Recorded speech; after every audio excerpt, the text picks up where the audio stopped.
Et retour à l'actualité avec le Parlement égyptien qui a ratifié un accord permettant le partage de l'électricité avec l'Arabie saoudite.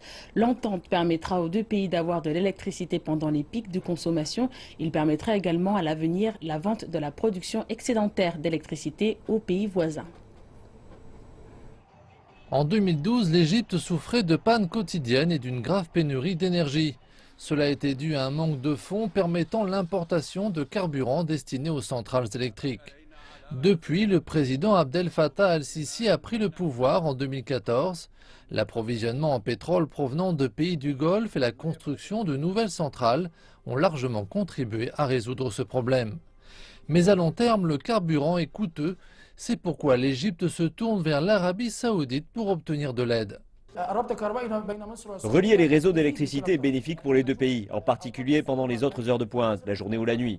Bientôt l'Égypte aura aussi un excédent d'électricité, une production qui ne peut pas être stockée, mais qui peut être exportée vers d'autres pays. La transaction est évaluée à 600 millions de dollars.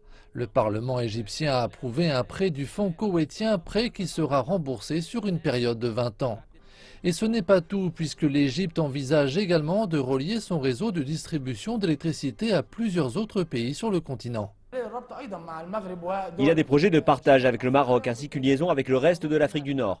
L'Éthiopie construit actuellement le barrage de la Renaissance pour sa production d'électricité. Si cette production est partagée avec les pays arabes en passant par l'Égypte, alors l'Éthiopie sera en mesure d'exporter de l'électricité et augmentera ses recettes. La liaison électrique entre l'Égypte et l'Arabie saoudite sera concrétisée par une ligne longue de 1300 km qui devrait pouvoir garantir près de 3000 MW. Cela signifie que la production d'électricité combinée totale pourrait atteindre 93 000 MW par an. Un projet qui devrait être entièrement opérationnel d'ici 2020.